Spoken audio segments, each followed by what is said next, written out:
We are back. We have the first speaker with us. You see the webinar speaker list here. I'm Vasudha Vijayanayaka. I'll be moderating this webinar, and we'll be speaking on national adaptation plans and how they be implemented and the experiences of formulating and trying to implement national adaptation plans in different countries. Okay, thank you. So we move to our first speaker, who is Mr. Motsomi Maletjane. I hope I got your surname right, Motsomi. He's the team lead for National Adaptation Plans and Policy at Adaptation Program of UNFCCC.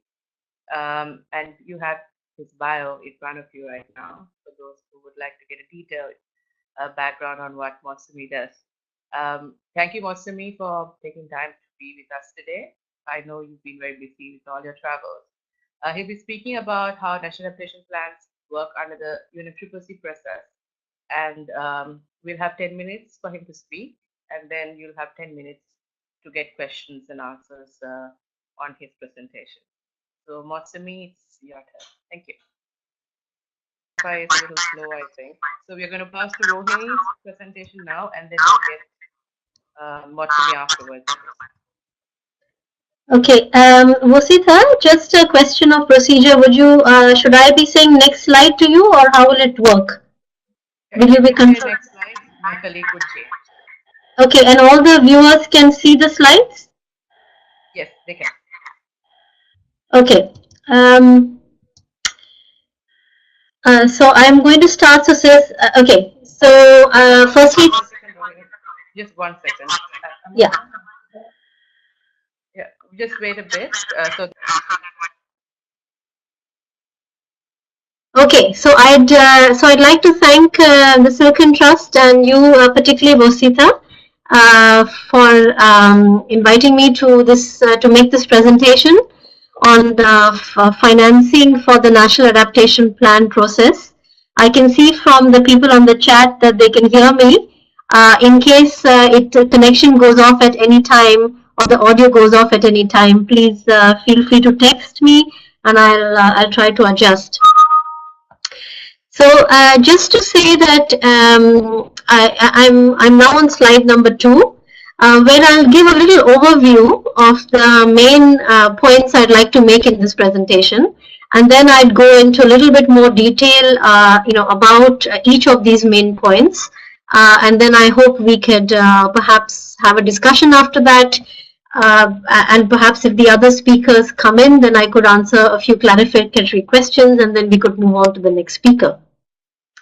So the first point I'd like to make is that the NAPs, the National Adaptation Plans process, and especially the plans themselves, should be viewed as an instrument to identify and prioritize investment needs for climate change adaptation, and serving the objective of the reduction of vulnerability to climate change in the medium to long term. And the access to climate finance is required in the process for both the formulation of national adaptation plans and the implementation of these national adaptation plans. The scale of adaptation finance needs are also likely to be much larger than those that can be met by any single source of finance. So it would be important, once investment needs are identified, it would be important to tap and blend different sources of finance, including public, private, international and domestic finance, both public and private, to address the scaling up of adaptation.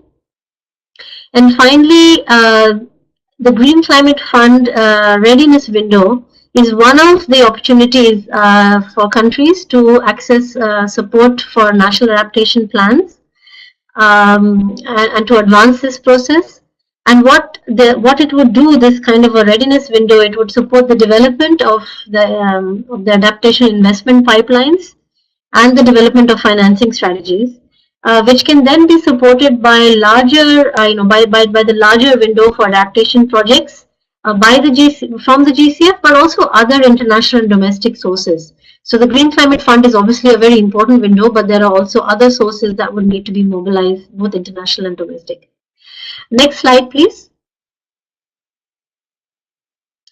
So I think I can do a bit of cheating since other speakers haven't yet joined our our lineup and will join so later. So in brief, what's the NAP process? It was established before Paris, more than 7 years before Paris, or 6 years rather, under Cancun. And the main objective was to identify medium and long-term adaptation needs and to implement strategies and programs to address these needs. And secondly, it was meant to be not a one-off planning process, meant to be a continuous, progressive and iterative process, so that the more learning there would be from projects on the ground, these would then be fed into the adaptation planning process to improve it, and for more kind of for a gradual learning by doing process, which would be country driven, gender sensitive, participatory, and be transparent. And in Paris, I think the adaptation goal got more of adaptation got a kind of a higher profile with the identification of the global adaptation goal, also the importance of discussing the adaptation communications, and some of the key milestones that would have to happen between now and 2020 and beyond. And the NAP process was again well recognized in Article 7. Next slide, please. So just to reiterate, the objectives of the NAP process is to reduce vulnerability to the impacts of climate change by building up adaptive capacity and resilience, and to facilitate the integration of climate change adaptation into development planning processes and strategies. So it's sort of more, it's both to do with the investments on the ground, which need to be scaled up, as well as the integration aspect of scaling them into existing policies and plans and budgeting. Next slide, please.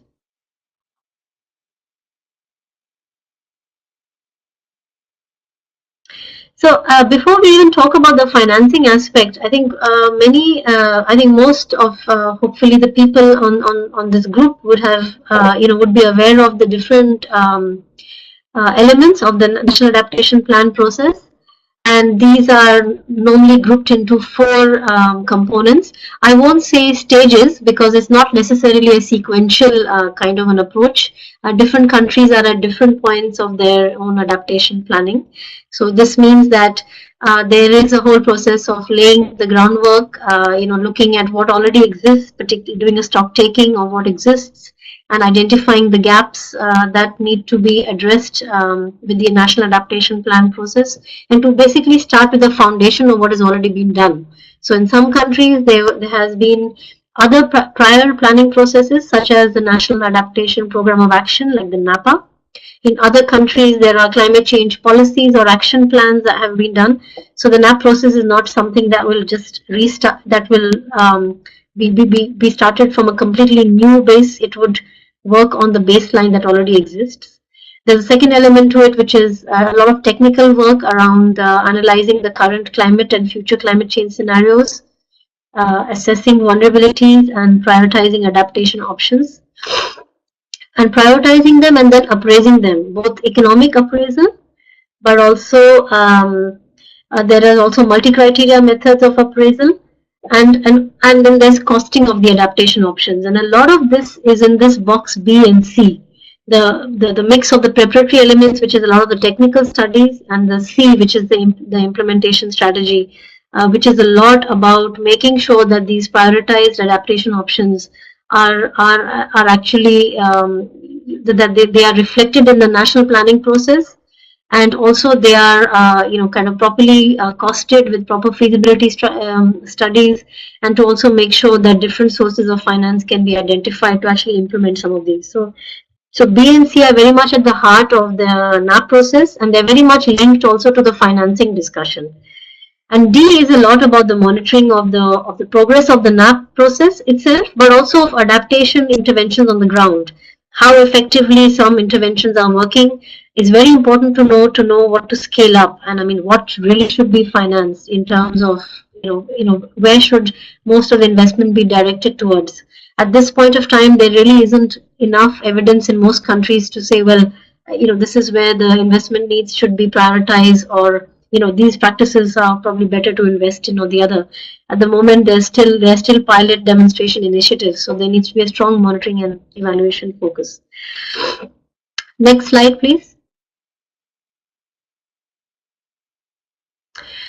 So the whole issue of catalyzing finance, and I especially talked here not just about climate finance, but about adaptation finance. And I think that adaptation finance is very much a part of the overall discussion on climate finance, but it also has some important distinctions, because adaptation is something still quite, it's still emerging, it's quite nascent, and it's often hard through a purely economic appraisal to understand the return on investment. So adaptation finance needs to be looked at more closely, I think, and it is a part of climate finance, but it's important to dig a little deeper into what constitutes adaptation and what kinds of activities need to be financed under this adaptation finance category. So what really needs to be financed in adaptation? So it's a mix of enabling activities, and I think a lot of the formulation of national adaptation plans belongs to this group of enabling activities, where we have to support the development of climate change adaptation specific policies, programs, and plans. Often these activities are funded from domestic sources, but there really are not enough assessments or prioritization exercises which require both technical assistance and financial support. So there is an element of the enabling activities which needs to be financed for adaptation. There's also a lot of work on legislation and policy that needs to be supported, including including a revision of certain laws in certain sectors, that it could be in very climate sensitive sectors such as water or health.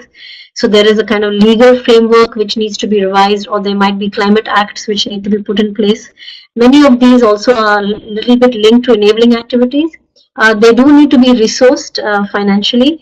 They are probably not as intensive as the big projects on the ground, but nevertheless they require adaptation finance support.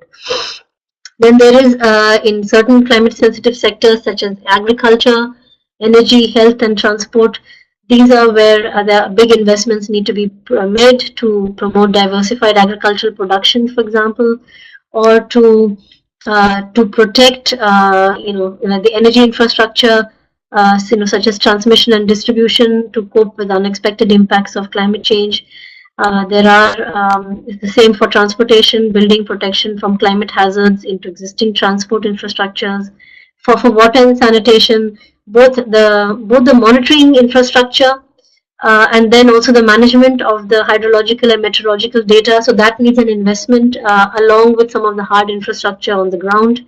So there's a range of activities which need to be financed, both in terms of the enabling activities, which is a lot of the formulation of NAPs, but also the activities on the ground, the adaptation investments. Next slide, please.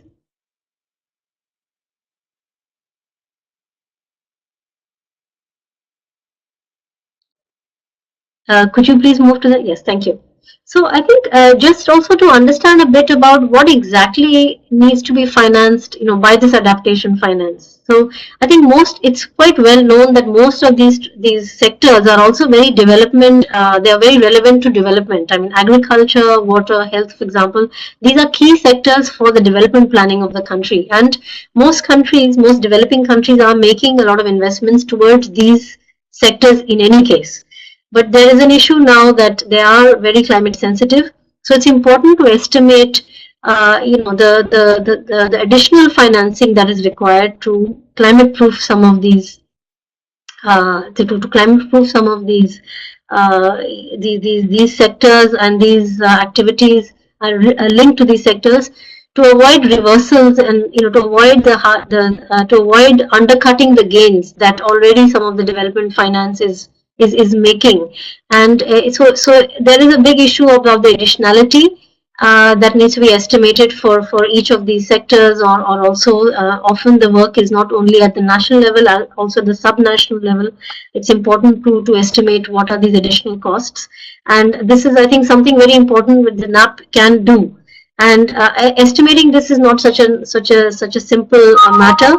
There's a lot of it's important to understand what is the incremental risk, climate risk, that needs to be that these sectors are facing, and then how can they be quantified? And that's an important aspect. I think that's an activity which the NAP can do, and that kind of costing is very useful for mobilizing additional finance, for example, through the Green Climate Fund or other climate funds which have been put in place to climate proof a lot of the to help the countries to make sure climate sensitive sectors are taken care of. Next slide, please.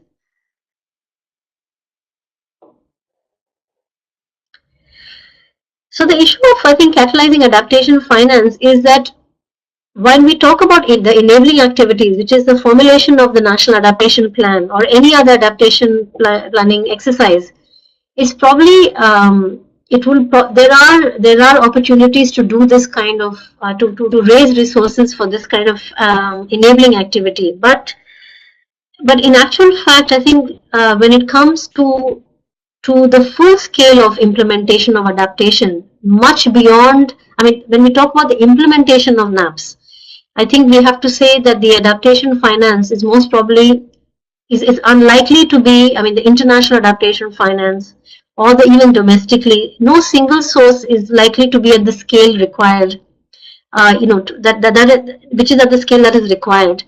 And it will be important to attract additional finance to make sure that NAPs can be implemented effectively. And it's important to look at some of the few key barriers that would need to be removed to actually create conditions that will attract more finance from different sources without compromising development goals. It means that there will be new stakeholders that need to be part of the discussion. It could be investors, end users, policymakers. Some of these are not new stakeholders. Some of these are stakeholders that have been there, but they need to be linked up also to other sources. I mean, to investors, and to also look at, for example, where the private sector is active. For example, agricultural value chains. There are existing value chains in countries, but there needs to be they need to be climate proofed, and that means that the stakeholders right from the farmer up to the agriculture ministries or the chambers of commerce or private sector need to be involved. So catalyzing adaptation finance beyond the formulation of the NAP is quite a big task, and it does need to be focused on in order to make sure that there is adequate finance to be able to implement the NAP. And it will require a broad spectrum of policies and incentives and support mechanisms to make sure more investment comes in, and to also increase the rewards for such investments. So at least quantify what some of the benefits could be by making these investments. Next slide, please. So what has UNDP learned from its experience of supporting countries with what we call readiness support? And readiness support is a lot to do with, for example, to have national systems ready to be able to access climate finance, at a much more enhanced level.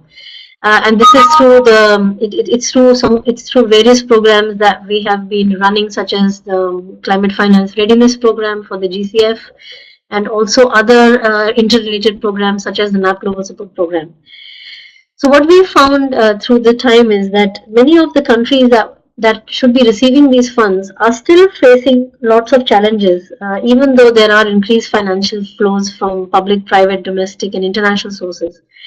There are still lack of national capacities to navigate the kind of the financial landscape, which is quite complex, because there's a limit of accessing the finance, managing it, delivering it, tracking and reporting on it. And it's very difficult to actually catalyze private sector engagement to address this climate challenge that is faced, and especially the climate adaptation challenge. I think that the other issue is that there's still very limited alignment between climate and development. I think one of the things the NAP process can do is align lots of the development and climate adaptation challenges with each other, so that investment can be directed in a more organized sort of a way to make sure that it has adaptation benefits. Next slide, please. And so some of these elements, which may not seem like that it's about the NAP, but they are very, very important to make sure that adaptation is scaled up, which is one of the main objectives of the NAP is to scale up adaptation. And some of these elements which are important is that it's important to understand that there has to be a lot of financial planning in terms of understanding what are the current climate expenditures. There has to be an organized effort to and a consistent and a repeated effort to assess needs and priorities, identifying the barriers to investment, looking at the different policy mix and sources of financing. And this financial planning has to precede the accessing finance. And accessing finance means that countries should be able to directly access finance, to blend and combine finance, and they need to have the ability to formulate projects and programs and sector-wide approaches. And a lot of countries are doing a lot of these things already, but it does need to be kind of done in a way that brings all the elements of this readiness together: the planning, the accessing, and then actually delivering, which means making sure the investments are actually reaching the ground, the projects are being executed, and that there is more local supply of expertise and skills being put into place. The implementation is being coordinated, so the delivering part is very important. And finally, the monitoring and reporting and learning part is very important. And a lot of this is happening, but it's not very strong in the adaptation field yet, especially the monitoring and reporting. Next slide, please. So overall, I think what this picture is, this rather complicated picture showing, is that the whole NAP process has to be aligned with the National Development Planning process, and there also it has to be linked up to different sources of finance, to different sources of climate/adaptation finance. And it's not something that can be seen in isolation, that, financing the NAP process cannot be seen in isolation from all the different sources of funding that exists. And it should not be seen in isolation of the prioritization process for national development investments, because the resources are scarce, so they should be aligned to development priorities and to make sure that adaptation benefits are realized rather than having a two-track planning process. Next slide, please. So the earlier diagram, it had this kind of lower level picture which wasn't very clear, and that picture is actually, it's now on the slide. It's something we took from a multi-donor partner trust fund experience that UNDP has with a few countries, where it runs a kind of a climate fund for a country. In this case, I think the example is from Mali. So it shows you how a kind of a blended finance, a management of a blended finance model is important to scale up the investments. And so you can see that there are domestic sources which can be tapped on one side, there are international sources. So often the multilateral, bilateral sources are on the right-hand side. It includes vertical funds, it includes the Adaptation Fund and the Least Developed Countries Fund. It should also include the Green Climate Fund and other international funds on one side. On another side, there are more innovative sources of financing that they're trying to locate. There's a national budget, and all of these different sources have to be linked up to different modalities. It could be through some joint programs, which you see in the center. There's a picture there. There are joint programs. There is some on-budget support where funding goes directly to the government budget. Then there are standalone projects, and somehow all these different elements need to just fit into a kind of a coherent picture, and just to say that climate finance can flow in different ways, but finally it has to be sequenced and coordinated very well to make sure it has the maximum benefits. And in some cases, the countries may decide to put it into one national climate finance climate fund, which needs to be managed, or it will have different sources of funding, such as Bangladesh has a fund for domestic financing, a separate fund for international financing, but it has a whole pipeline of projects which are prioritized through a system so that the funding can actually flow to those directions. So at the heart of the NAP process, I think it's important to understand that NAP is a lot about implementation, and that the sources of financing will need to be lined up, and different sources. It may be private sector, it may be public sector, but they need to somehow be all lined up into a financing strategy. Next slide, please. So in all this, I kind of borrowed a couple of slides from the Green Climate Fund, and that's why you see their logo there. So I mean, how do they see the Green Climate Fund in this entire picture of NAPS, and also how does it, how will it help to scale up adaptation?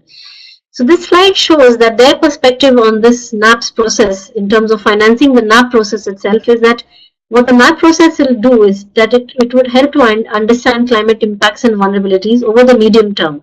So while the short-term and immediate needs have been identified by the NAP process would do this for the medium to long term, which makes it different from what came before. Along with this, once those are identified, it's important to have the actions to address those impacts identified, and making sure that these are properly owned, by the main actors in the country, and also that there may be investments coming in also from some of the key actors within the country, the private, public, the subnational actors, etc. And based on all of this kind of groundwork, there needs to be a prioritization of adaptation projects, which they call like a project pipeline, and a financing strategy. And this is broader than the GCF. It's the project pipeline that comes out of NAP is not only for GCF. It's for domestic funding, it's for international, multilateral, bilateral funding, and the GCF. But somehow the NAP process has to assist in doing this. And I think that the adaptation planning support readiness window that the GCF has is very much to make sure that this kind of structured process is followed.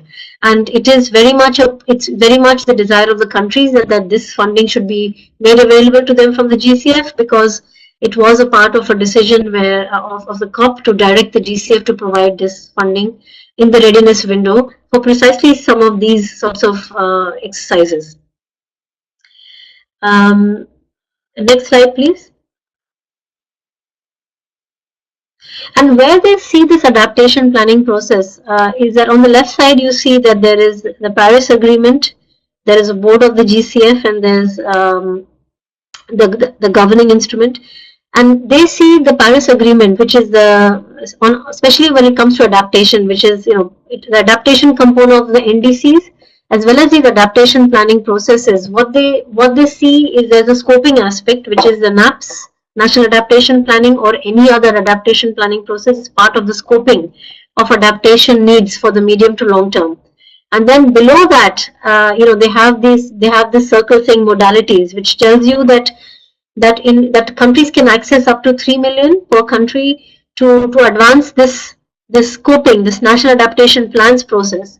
But then once the scoping is done and there is an investment pipeline, then some of those pipeline investments will be transformed into funding proposals under the larger adaptation window for investments on the ground. So it's almost like a sequence where the NAPS process will help to identify the investment priorities, but then some of those priorities will then be prepared into project proposals that can be sent or that can be submitted for the consideration of the GCF and the GCF board for funding adaptation initiative on the ground. Next slide, please.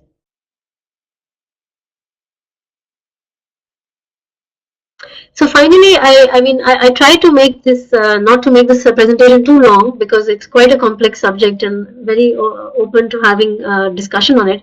So I think what all this is telling us is that national adaptation plans are basically an instrument to identify and prioritize investment needs. Some countries may choose to use some other instrument. It could be a long-term strategy, it could be a climate change policy, an action plan, and in many countries it will be national adaptation plans, but they are an instrument to identify and prioritize investment needs for the medium term. And they should be seen as an instrument to actually do that work, along with doing scientific assessments and prioritization exercises. So the finance is required not only is the formulation of NAPS is a very important aspect where resources are required, but it's not enough. We need to move ahead towards the implementation of national adaptation plans, and financing is required for the implementation as well as the formulation. Now, when it comes to implementation, the scale of adaptation finance needs are just unlikely to be met by any single source of finance, such as the GCF or any one particular source. It will be important to tap and blend public, private, international and domestic finance to address and scale up adaptation investments. And in that context, the Green Climate Fund readiness window for NAPS is one of the big opportunities for countries to advance the NAPS process. And it will support the development of adaptation investment pipelines and devising financing strategies, which will in turn be supported by the GCF larger adaptation window, but also other international and domestic sources. So I think I'd like to stop there. Just to say that in many countries are now accessing this kind of funding. It's slowly increasing momentum. I think to date, I think more than, I mean, probably the Green Climate Fund can update us better, but at least I think 4 or 5 NAPS projects have been approved, and quite a few more are in the advanced stage. So I think we can see a lot of action in terms of financing for NAPS in 2018 and beyond, and hopefully we will see a lot of progress for in-country development on NAPS in 2018 and 2019. So I'll stop there. Okay, so many laptops at work here. Sorry. So what we will do is not to have a switch from one person to the other all the time when questions come up. I would like to request everyone to type the questions for Rohini on the chat box so she could read and then answer your questions. We have 10 minutes for that. And I saw that Peter had already raised a question on how DRR issues relate to NAPS. Peter, if you don't mind typing it again so that Rohini doesn't have to scroll up and down. It would be helpful. Let me try to find it and read it out. Okay, 1 second. Yeah, I'm able to read it, Vasita. It's do you see disaster risk reduction to be an integrated part of NAPS? It seems a number of countries treat adaptation separately from DRR. To be an integrated part of NAPS, it seems a number of countries treat adaptation separate from DRR. So Rohini, I'm going to sign off and I'll pass the video and the mic to you. And the rest of the questions, please type on the chat box so that Rohini can just read and answer your questions in the next 10 minutes. Thank you. Okay, should I answer? Yeah, okay. So I think that's a really good question from Peter Witt. So do you see disaster risk reduction to be integrated part of NAPS? I think that this kind of a question, I mean, there is one element of NAPS, which is that it needs to be country driven, which means that that theoretically integrating the disaster risk reduction with climate change adaptation, it makes perfect sense in terms of the activities that need to be done, and also in terms of the benefits that may be achieved. For example, having common databases for disaster risk reduction and putting climate projections into those databases. That would be a very effective way of making sure there's an integrated response between climate change adaptation and DRR. So it would be possible to see the historical records of disasters, and it would also be possible, and that same information would also be very useful for preparing climate projections.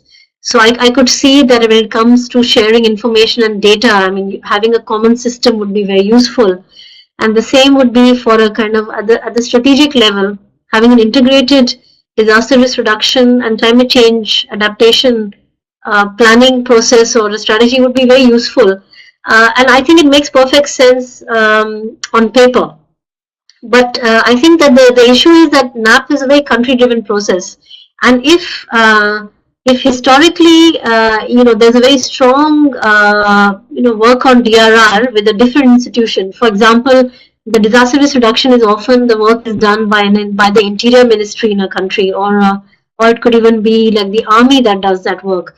Whereas a lot of the climate change adaptation work is being done often by environment ministries and some of the other sector ministries such as agriculture. So there's a real institutional effort required to integrate to make the institutional arrangements such that the DRR institutions are working with the adaptation institutions. And I think that there's a great case to be made for it, but it depends on the country context. Some countries made that decision a long time ago. For example, the Pacific Island countries, they have integrated disaster risk reduction and climate change adaptation plans. For example, that's what they call the JNAPs, the Joint Adaptation Plans for DRR and climate change. But I think in their context, they were able to make the institutional arrangements very integrated from the start. But in other countries, there are very separate institutional arrangements for both. And I think there's a huge case to be made for integrating it, but there are a lot of institutional issues that need to be sorted out, and they really needs to be driven at the country level based on what is appropriate for them. So I think that in terms, I mean, it is perfect. It would be perfectly logical and a better use of resources to integrate them. But we have to be very aware of the country institutional realities and the roles and responsibilities that are already in place in the country. And in cases where they cannot be done in an integrated manner, they should at least be linked up in such a way that each set of institutions is using the information from the other institutions. So I think at the moment, in many countries, the NAPs and DRR strategies are quite separate. But like I said, there are countries like the Pacific Islands where they have been fully integrated. So I think a lot has to be also decided at the country level. So I would sort of stop it there. I would not prescribe that they should do this or that, but certainly it would be a good option to integrate it, but based on the country realities. So I think that's the question on DRR. I hope I answered that. Yes, I think there is another follow-up remark on that. In one country, the NAP was finalized and was hit by severe flooding. I missed the rest of the comment, but I think that my answer still stands in this case. I think, like I said, that in theory it's an excellent idea and it would be really useful for integrating them, but there's quite a complex institutional process that needs to take place in order to integrate them in way. A lot of the developing countries find readiness work to be too technical. What help does NAP GSP provide for this? Well, I think for the NAP Global Support Program, it's a broader work. It's a broader support to countries on national adaptation plans, and readiness is one aspect of it. So we don't. So we work very much in complementarity with our readiness program at UNDP. But NAP GSP's work is broader than that. So what NAP GSP does is to provide sensitization and training on the NAP process to countries, and it also shares lessons learned from the readiness support that is taking place in country by other complementary programs of UNDP, and to find a link between the readiness work and the NAP work. So it makes sure that all the trainings and sensitization that is happening on NAPs always includes a readiness component. And operationally, in terms of actually doing activities on readiness, we have these two programs, which is basically the Readiness Support Program under a WRI UNEP UNDP partnership, and also Readiness Support through the GCF. We have these programs running in country, which are doing a lot of the pure readiness work.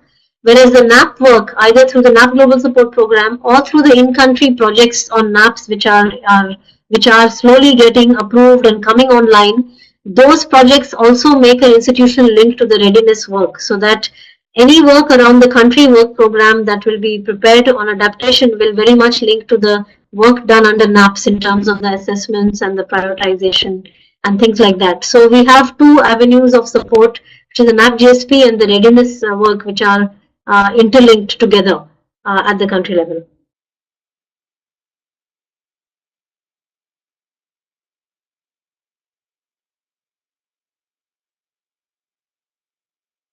Back to you, Mosita.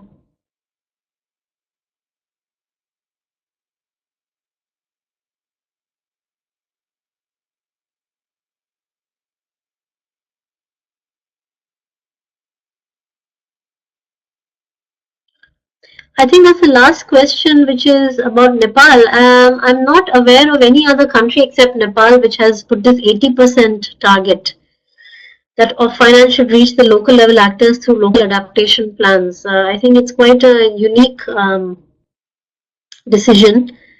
There are countries which are trying to decentralize and have targets for decentralized finance, but it's not necessarily linked to the adaptation planning. So I think Nepal is very much a front runner in terms of that decision.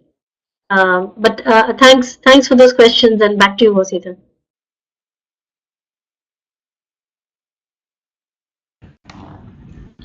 Thank you, Rohini. Now we will pass the presentation to Motsomi. So I missed the presentation on who Rohini is, but we have information on her. She's a lead technical specialist for UNDP for NAP-GSP, and we shifted around with our first speaker due to some issues in the internet connection we had. So thank you very much, Rohini, for your time. We will share her, if that's okay with her, with all the participants. Now we move to Motsomi for his presentation, which was supposed to be done previously. And I will ask Motsomi to give us 30 seconds to connect you. Okay, thank you very much, Fosita. I'm not myself. If you are hearing me well, that's good. First of all, thank you very much for inviting us to speak at this important webinar. If I get lost or you don't hear me, please just send me a chat. I will see what I can do. I don't know why the connection has been a problem on my side since the whole morning. But thank you very much as well to Rohini. I couldn't hear all the presentation from the start because I was struggling to connect. But I heard that she already touched on some of the issues that I would have liked to address, which is very good. And I also understood from Tinley that he's maybe not available to speak today.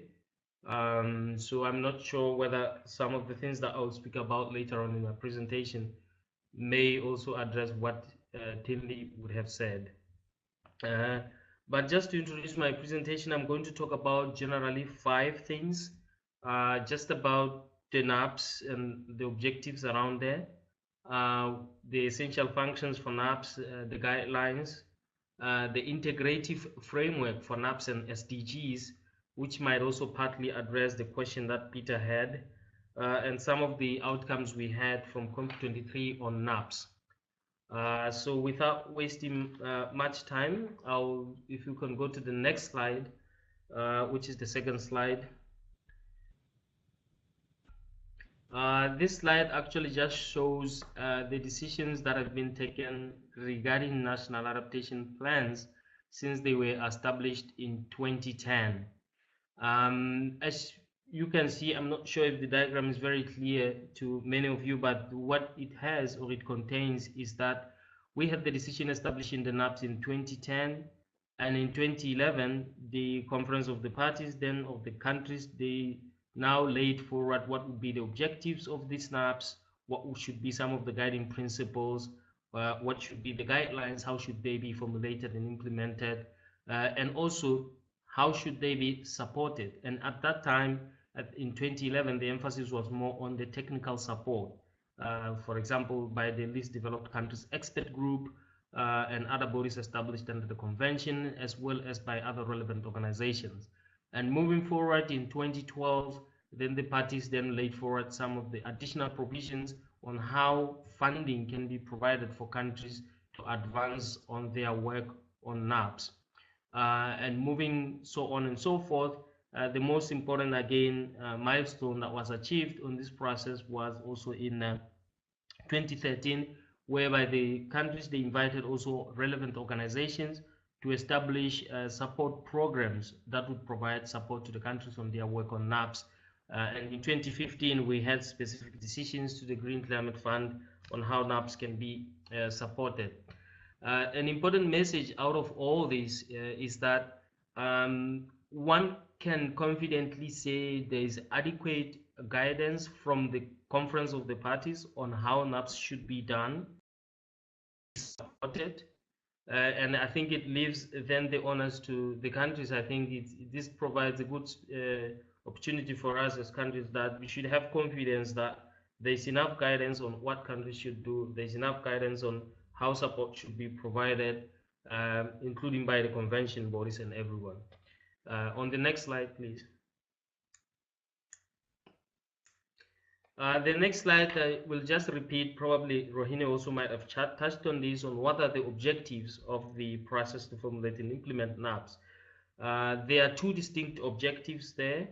One of them is to reduce vulnerability to the impacts of climate change by building adaptive capacity and resilience. The second one is to facilitate the integration of climate change adaptation in development planning processes. Why we always emphasize on the importance of these two objectives is to make sure that as countries embark on the process and as they are being provided the support to do so, that the two objectives are being addressed equally because of their importance. Just yesterday, not yesterday, Thursday and Friday, I was in a meeting of the Office of the High Representative for the LDCs, landlocked developing countries and seeds, and they had convened a meeting on the graduation of the LDCs. And one of the things that came out importantly from there is that vulnerability of the LDCs in particular, and this also does not only apply to LDCs but all other developing countries, is something that does not go away. In fact, LDCs vulnerability is one of the key indices that is used to determine whether a country is an LDC or not, what is called economic vulnerability index. And it links to the vulnerabilities from multiple shocks. It can be external shocks or also climate risks. And climate change, of course, features prominently there as one of the factors that contributes to the extreme vulnerability of the LDCs.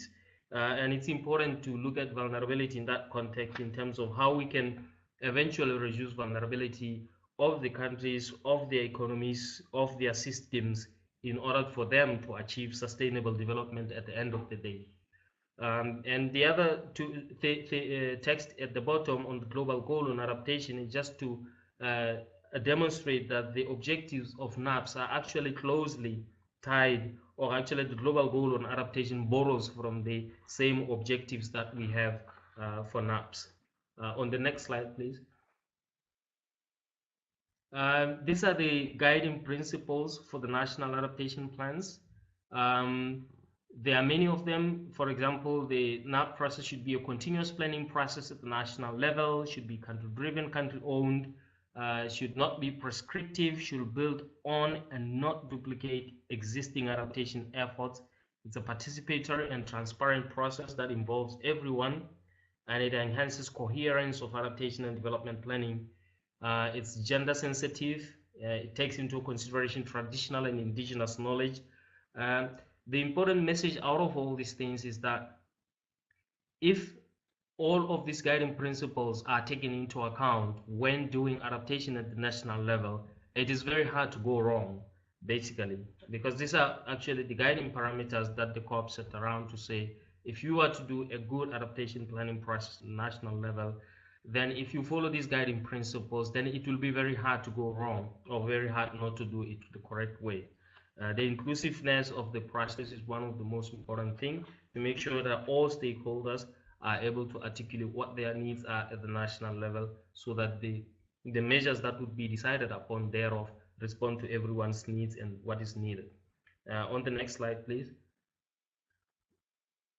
And this next slide and the next one is just what we call the essential functions for the NAPs, which were developed by the LDC expert group.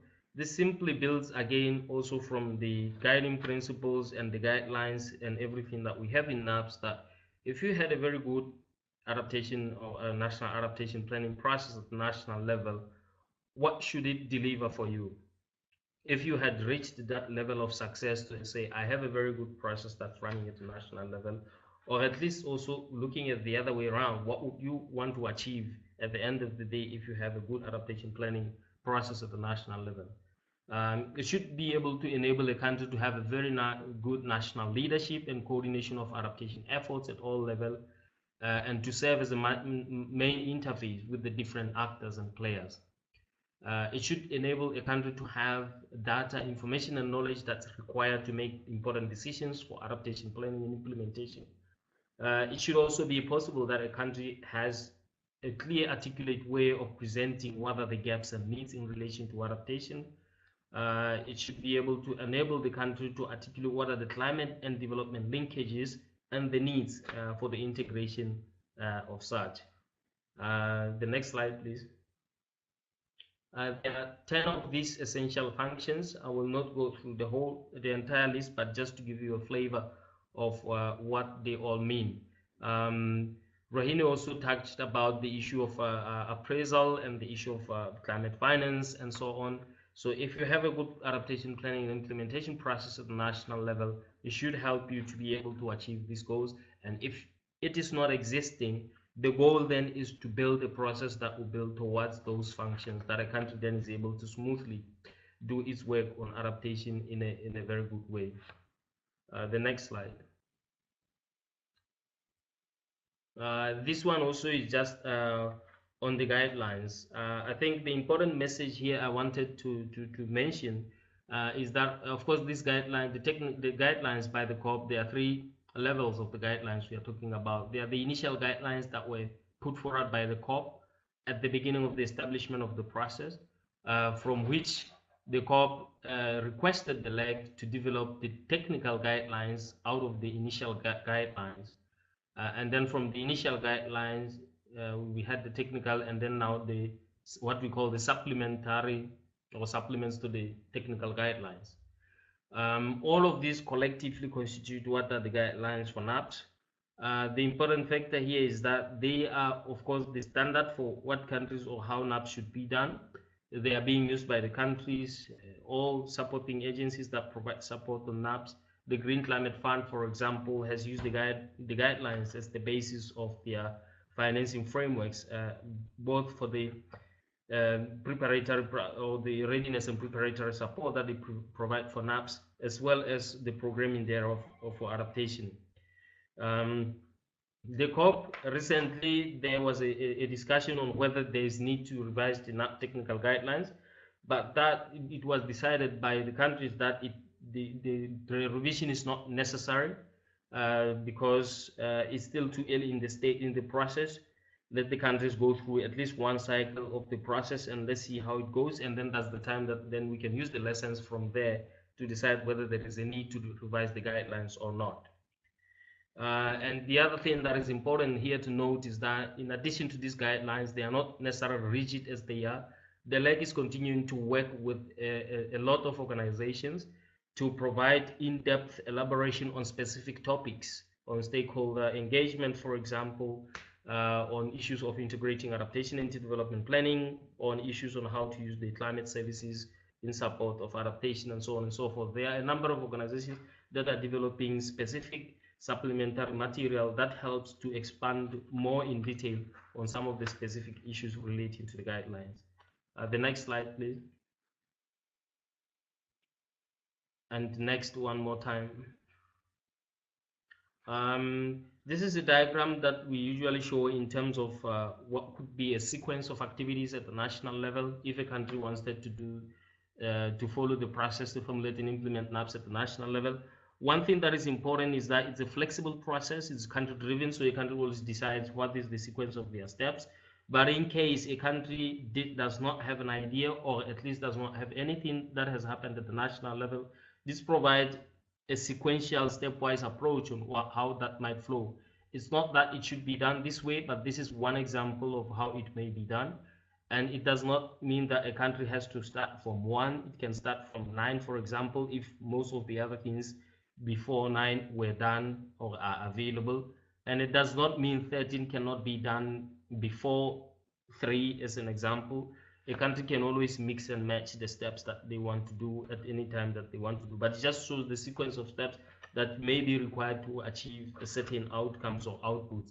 As an example, if a country wanted to come up with a NAP at the end of the day, you may want to satisfy yourself that at least you have everything else that was needed under all these steps, or at least there is a way that if you don't have it, maybe you have a plan on how it might be brought on board.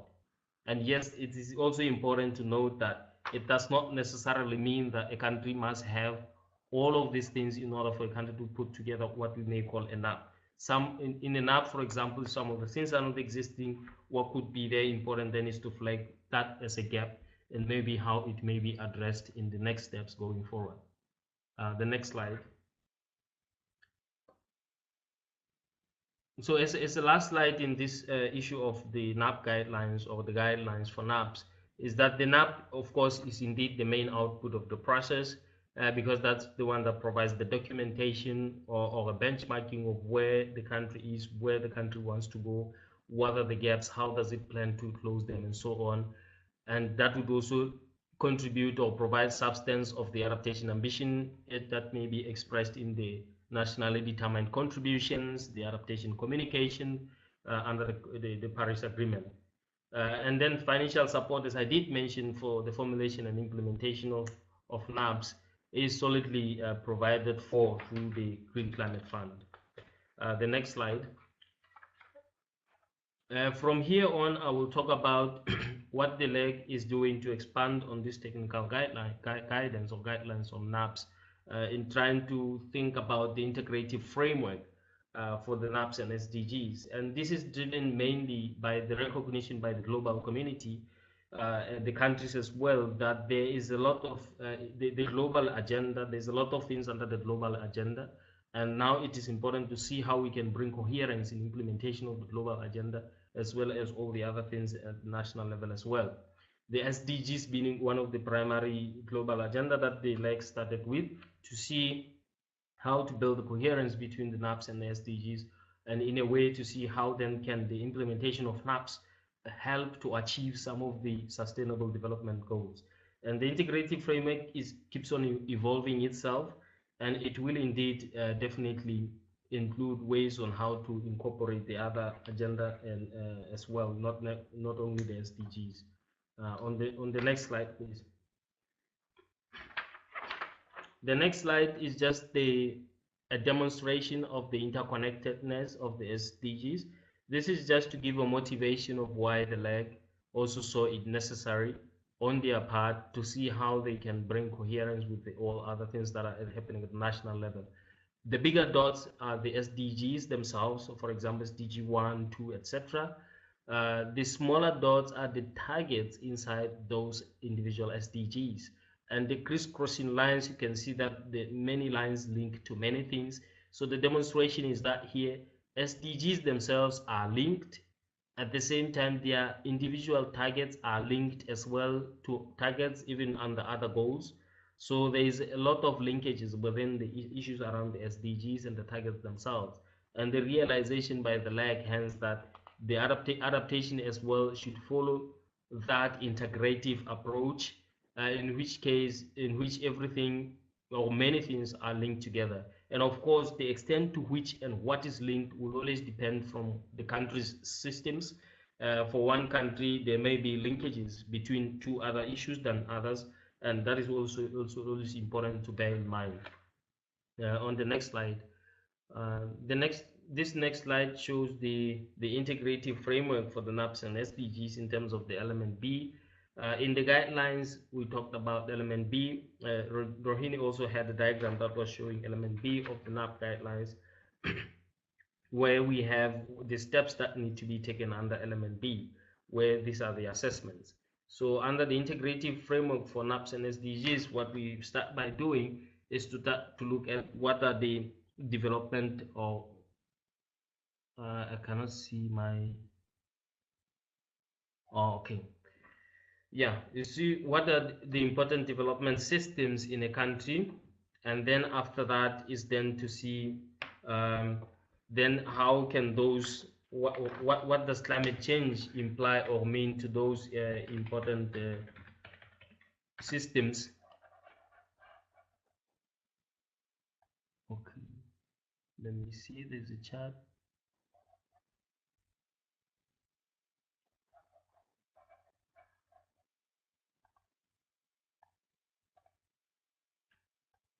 I cannot go to the chart.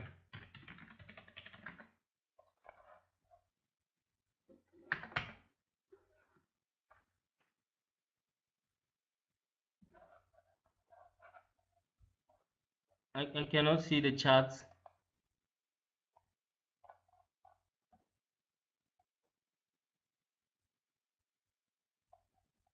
Okay.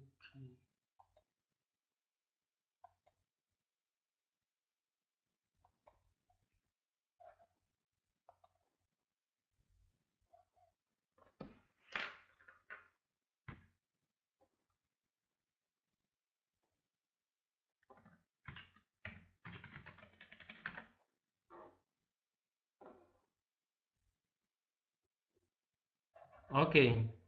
I could not see the charts, but I will continue with the presentation. I was just about to go to my okay.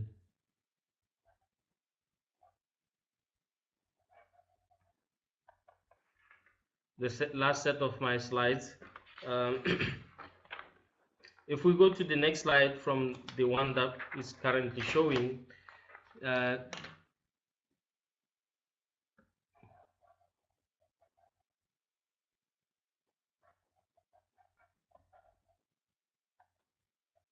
the next slide from the one that's currently showing, I was just showing what are the multiple entry points that a country may have as they think about their work on adaptation.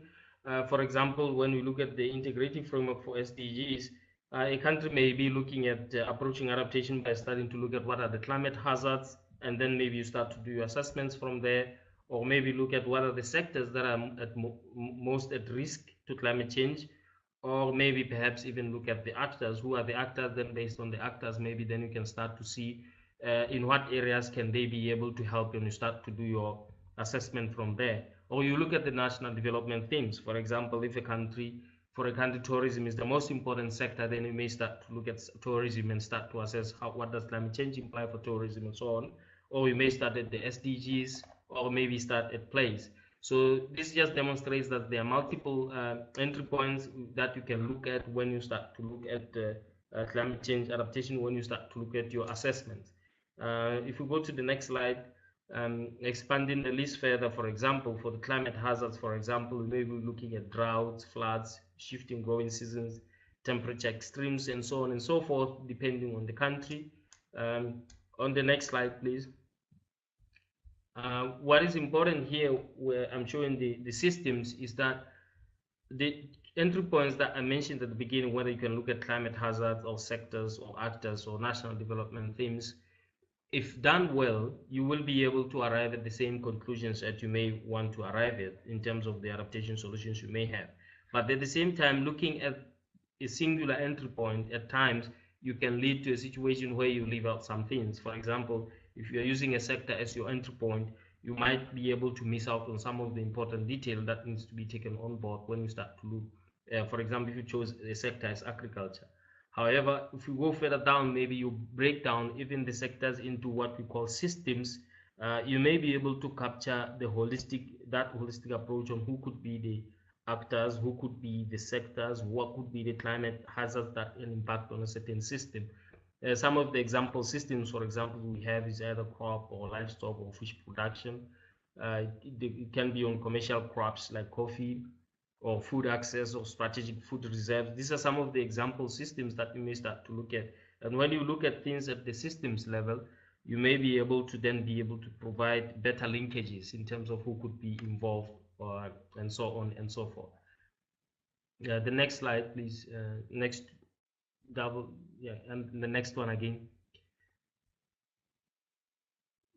Yeah, this just shows the systems that I'm talking about. For example, if you were to think about crop production as a system itself, and then looking at what SDGs would be related to crop production. For example, it would be SDG 1 on hunger, or no poverty, and SDG 2 on zero hunger, for example.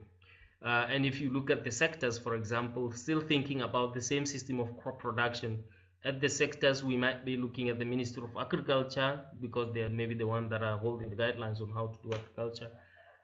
In addition to that, we may be looking at water ministry, for example, for irrigation purposes. At the climate hazards, we may be looking at the climate hazards that might impact on crop production. That could be droughts or floods or even excessive rain. Shifting seasons are important for crops, for example. The temperature extremes as well, and the storms, depending on the destruction that they make on the crops. And if you look at the place, depending on the country, for example, crop production is done at different geographic scales of the country. In peri-urban or urban areas, crop production could be maybe limited to a certain extent, and maybe it could be happening more at the rural or subnational levels. But it all depends from one country to the other. In other also many countries that are developing countries, crop production is mainly a main source of livelihood, and there's a lot of subsistence farming and agriculture where you have crop production being done even at the community level. You can also link the crop production to the national development themes. For example, a country may want to achieve food security, water security. So when you look at the systems and then start to link that, how you can link the different actors or entry points, it becomes easier for you to be able to think of what are the things that need to be considered and who should be brought onto the table and how we can think about that and how it links to the broader development themes. The traditional approaches of trying to think of things by sector, for example, picking energy and starting to think how energy is impacted by climate change, doing analysis in that context, runs the risks of at times you may forget to include some of the important factors or entry points in the whole system. So the NAP SDG FI framework, the integrative framework, provides this holistic approach of trying to think of at the systems level and look at what is important and how that can then be brought about into the whole picture. The next slide, please. This next slide simply shows what are some of the important outcomes that came out of the COP. The important thing is that the countries welcomed the progress that is made by countries as well as for the support, whereas while at the same time, of course, recognizing that more could still be done, both on what the countries are doing and on the support that is being provided.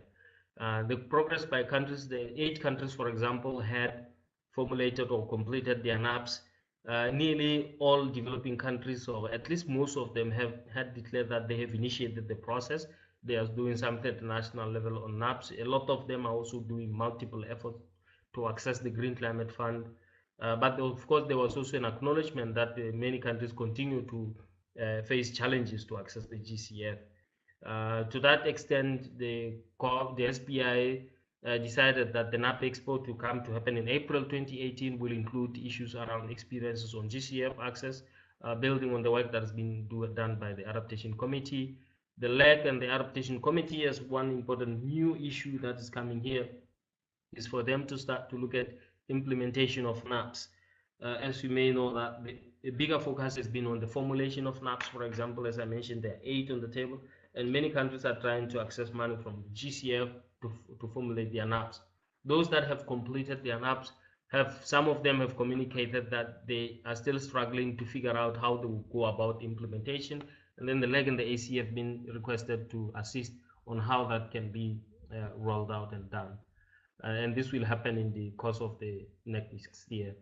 Next slide, which would be my last slide, just to highlight to you that one of the important milestones that is coming up with respect to NAPs is the assessment of progress in NAPs to start at the upcoming sessions in April, May. The SPI 48 will look at to what extent have the objectives of NAPs, previous slide please, to what extent have the objectives of NAPs been achieved. It will also consider to what extent have the guiding principles been achieved, and so on and so forth. And this process, the whole process, being supported by submissions from parties, online questionnaire on NAPs, and then synthesis report prepared by the Secretariat, and an expert meeting that's happening in February, early February. Most of the organizations will be invited to that. Okay, thank you, Motsomi, for that great presentation. We have a lot of questions that have been typed into the chat box. So we don't have a lot of time. Shall we just pick 2 questions and answer them? And maybe Motsomi could have a look at the questions and provide some answers for them on the chat box as well. So one question was about how the global goal could be assessed and how that links up with the National Adaptation Plans. Oh God, okay, something else happened again.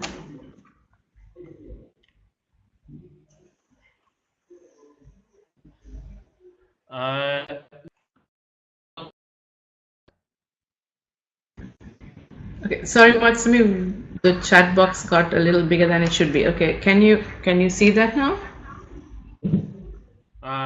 Yeah, I can see the chat. I'm trying to scroll. It's coming out. Slowly. Okay, yeah. Now I can see it. Okay. Okay, so one question that Peter has asked was on and how supplementary material get downloaded, and whether there has been like some sort of monitoring of how much has been of these material of use to people. And there was a question of how the global goal could link up with the national adaptation plans. If you could just answer those two, and then we will get back to you on the rest of the questions. Okay. Okay. In terms of how the global goal can link with the national adaptation plans, as I mentioned, I think in the NAPS, what the leg also discovered is that the objectives of the NAPS themselves map very well to the global goal on adaptation. So in a way, achieving the objectives of NAPS would in a way contribute toward the achievement of the global goal on adaptation. How that will be measured is something that is still being worked out on the modalities on adequacy and effectiveness of adaptation and support. And that's one thing that will come out on how that will, what would be the metric to measure that achievement. But yes, yeah, the achievement of NAPS in itself will contribute directly to achievement of the global goal on adaptation. In terms of the extent to which the supplementary guidelines are being applied, uh, this will also come as part of the assessment we will be doing on progress made in NAPS that is coming to be done at SBI 48, because it will also look at support provided and received. What we have now only been received qualitatively but not quantitatively is the mention, at least by the organizations that have developed some of the supplements, that they are indeed applying them when they provide training or guidance to countries on how they can undertake different aspects. For example, the Global Water Partnership did some workshops on integration or considerations of water in NAPS, and they were using part of the supplementary guideline that was prepared as the basis. The World Meteorological Organization as well developed a supplement on climate services in NAPS, and they are also going to develop training materials based on that supplementary material to be rolled out and to be used in the countries. So we have evidence from the organizations that the supplementary guidelines are being applied, and in all the workshops they do raise awareness to the existence of these materials for countries to be able to use them.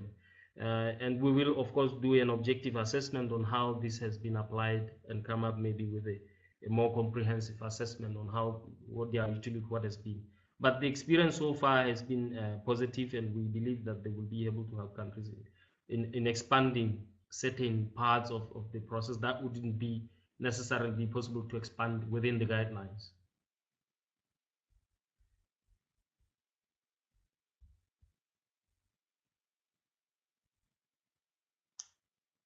Back to you, Mosita. Okay. Thank you, Motsomi. So thank you for your valuable time. If you have more time, we'll send many questions your way on email, which I have missed out from the chat box. So thank you for your time. We shall move to the next presentations now.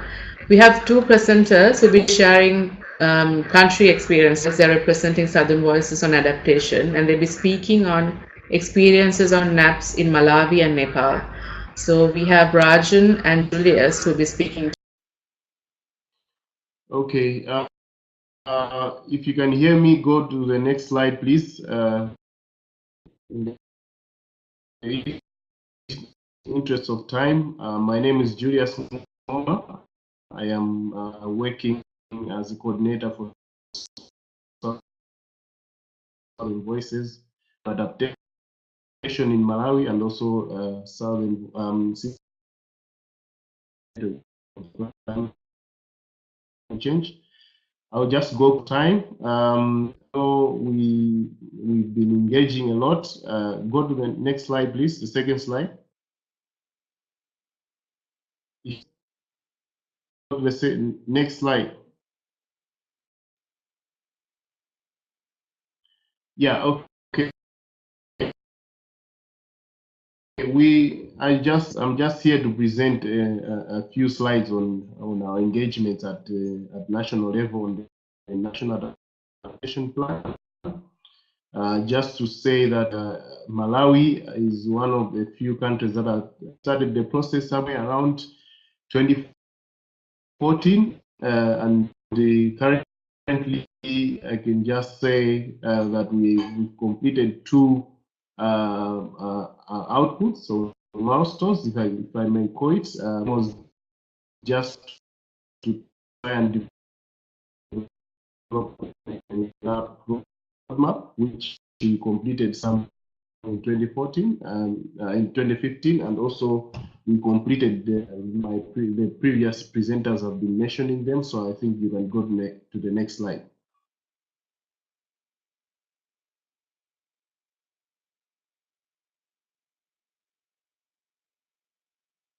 Next slide, please.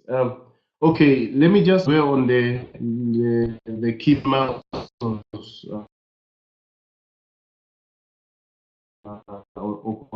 now. Process since we launched it in 2014. After launching the process, we've seen a couple of institutional structures being created and being in place. One of them has been the NAPCO team. It has been set up, the NAPCO team, which is a representative of government departments and which is also inclusive of the civil society and other players like the academia. So we also set sectoral teams, and which culminated into a training after the launch of the NAP process itself. So the roadmap was developed, as I already said in the previous slide, after the launching of the process itself and setting up the structure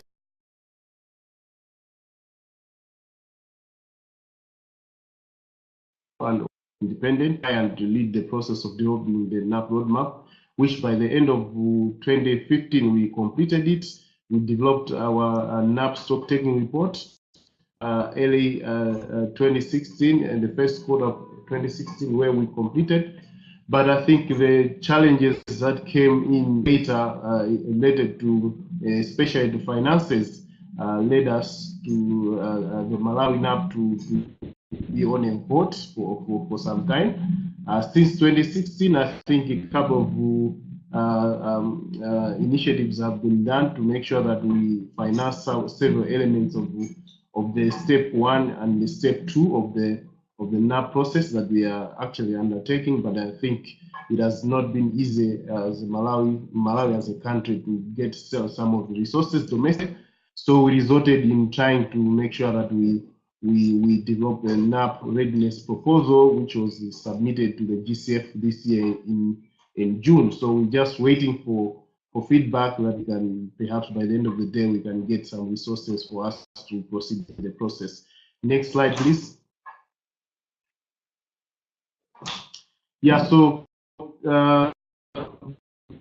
basically our role in the process as civil society has been in threefold. One of them has been to be resource persons. If I can share with you today that I think through our projects and programs that we are doing as civil society, we've been able to pump in some help our government to try and do consolidate some vulnerability assessments and risk assessments that are there within our membership, within the civil society. As you know, as we are implementing projects and programs in various impact areas, we are required to do some vulnerability assessments. So what we did was to try and do the consolidation of such, and then feed into the process of developing the NAP stock taking report that we produced last year.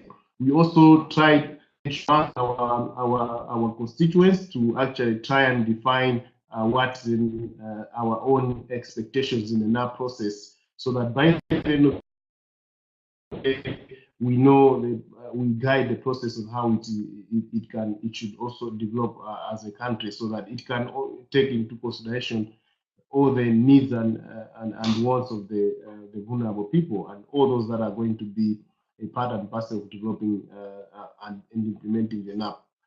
By then, also try to give in or provide technical expertise.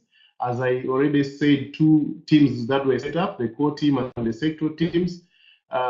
It is well represented in terms of the civil society and other players.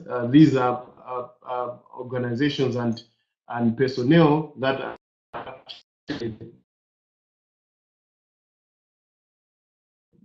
providing several elements that are as the NAP process is progressing. And also financially, as I've already talked about, we've assisted in a number of areas, especially providing the resources that are much needed for the core teams and the sectoral teams to be meeting. And by the way, to help government in trying to develop the proposal that was submitted to the NAP. That was supposed to Green Climate Fund for the NAP readiness support. So we've been doing that, and we're still continuing engagement and providing the necessary resources that would help us to convene important meetings as the NAP process progresses. Finally, can I get to the next slide, please? In terms of the challenges, the same challenges related to finances. I think we haven't, as I said, it's only the 2 steps that we've engaged in as Malawi in the NAP process, but the 2 steps, it's also only a few elements in the steps that we've tried to accomplish. There are a number of things to be done, issues, identifying, coming up with the options, and even the issues to do with the gaps that are there in trying to fine-tune and also address the gaps that were found and presented in the NAP stock-taking report. We still need this outlined in our NAP roadmap. I think over the years, I think this year, at the beginning of this year, we received some support from the NAP, the leg, and also the NAP Global Network. We saw some of the members of the 2 technical teams that were set up were actually capacitated on the process itself, and some of the things that needs them to help and guide, so that by the end of the day, the NAP completed, and also the strategy that will be developed will need to be implemented and monitored and evaluated effectively. And finally, on the next and the last slide, what are some of the required actions further from what we're doing right now? I think over the past few months, we haven't seen any core team meetings or sectoral team meetings that would guide on how best we can progress with our NAP. So we still need support to actually make those teams functional and guide us through. We still need to revisit our roadmap, because I think it is a bit now outdated because of the delays that have happened over a few months, and also the technical expertise is still needed for us to carry out and finalize some of the technical studies, the assessments that we need to do, so that by the end of the day we complete our NAP process. And finally, although we've done some consultations in the previous steps, I think we have seen that these have not been enough because of the limited capacity. Limited in terms of the resources. We still need to do wider consultations, especially when doing the technical studies, so that at least we are aware the process would be also well informed on the from the needs and aspirations of the people that we. Okay. Thank you very much for inviting me for this webinar. So my name is Rajan Thapa. I'm working with Clean Energy Nepal as a program manager. And beside that, I'm also involving in Southern Voices project and looking it from Nepal. So today I'm basically going to share more about our experience on NAP process and how the civil society organization is being involved through cross-cutting group or through different thematic group. So next slide, please. Yeah, so going to the first slide, as Nepal is listed one of the most vulnerable country in the world because of climate change, Nepal has always raised the issue about the adaptation because as there is no much thing to do in terms of mitigation, Nepal has flagged the issue about adaptation and it is trying to integrate the adaptation agenda to its national development agenda as well. So for us, for Nepal, NAP is a flagship program or flagship initiation which can deal with the long-term and medium-term or medium-term goal to deal with the climate extremes or climate-induced disasters. Next slide.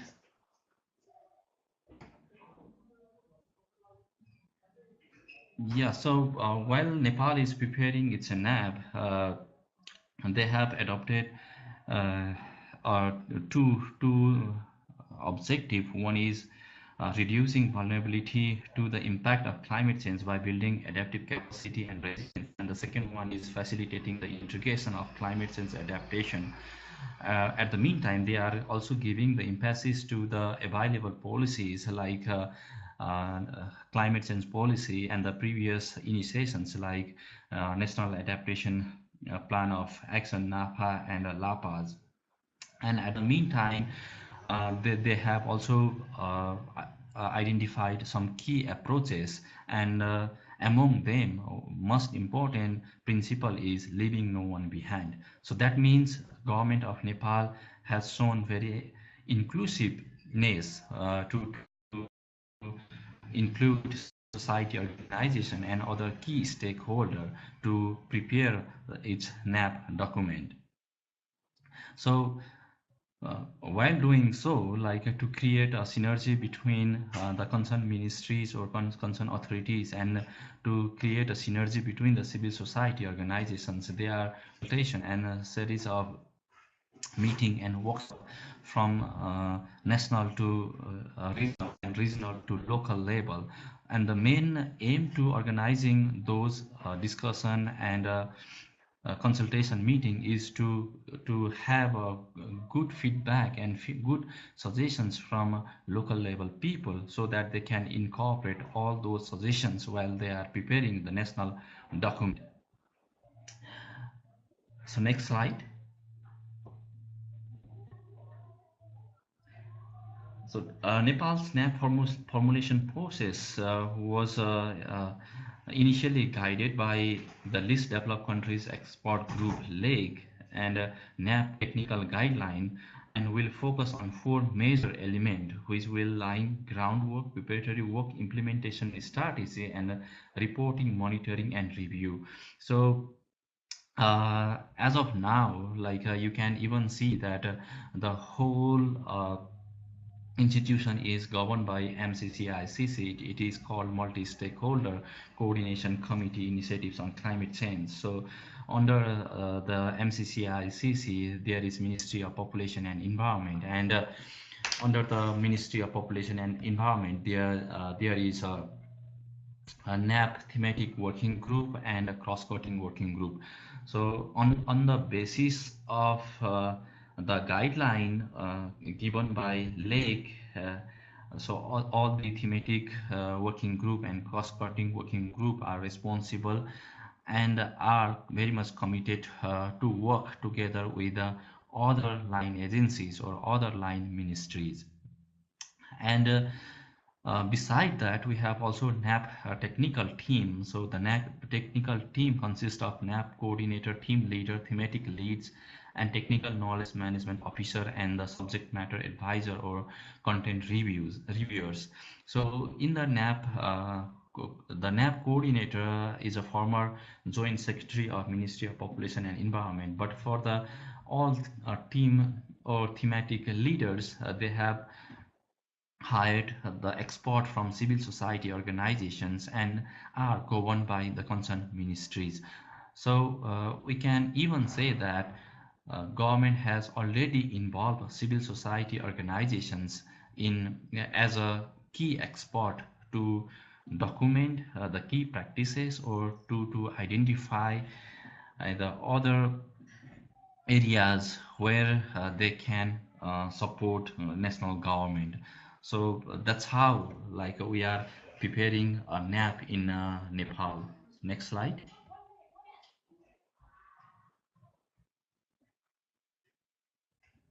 Yeah. So as of now, like Nepal has completed stock taking report, stakeholder mapping and actor profile, and also the element B preparatory work as well. But it is very frustrating to hear that the NAP process in Nepal is in hold for some period of time. So because of some internal process or there is some difficulties on assessing the fund from GCF. So because in Marrakesh COP we were noticed that we have received the fund from GCF, but till the date we have not able to receive 2.9 million from GCF. So there are some internal procedures as well, but it's been already 1.5 years that we are waiting for that fund. And recently we got the message from our ministry that they are going to resume this process by saying that Nepal will work further on advancing the NAP procedures.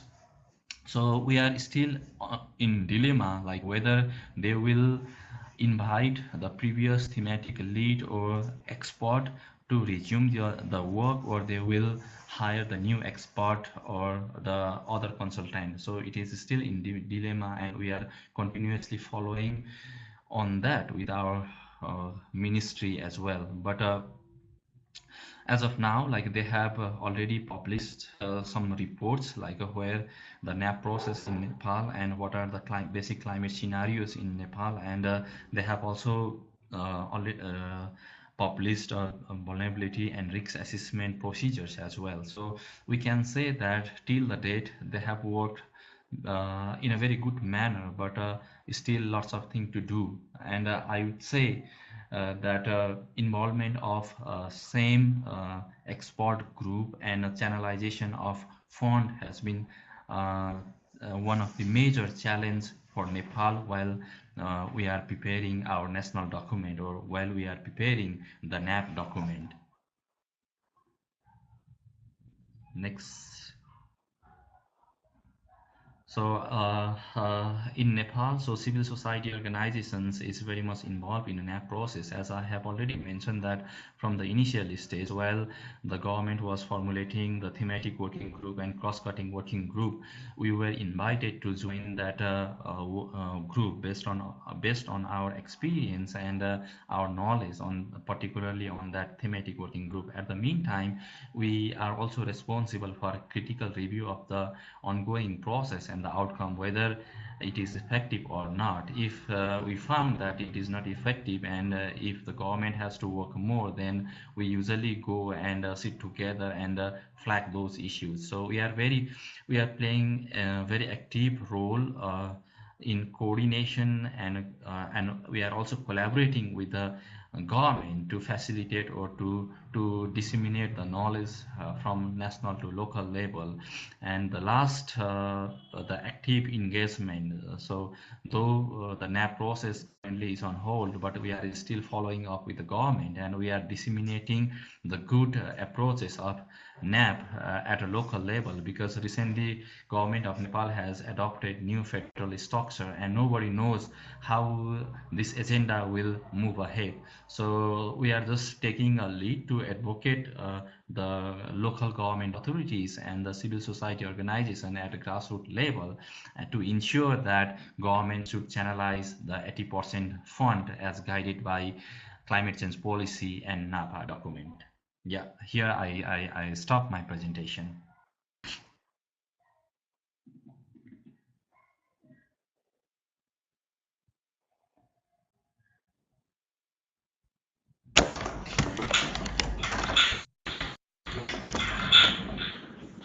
Thank you, Julius, and thank you, Rajan.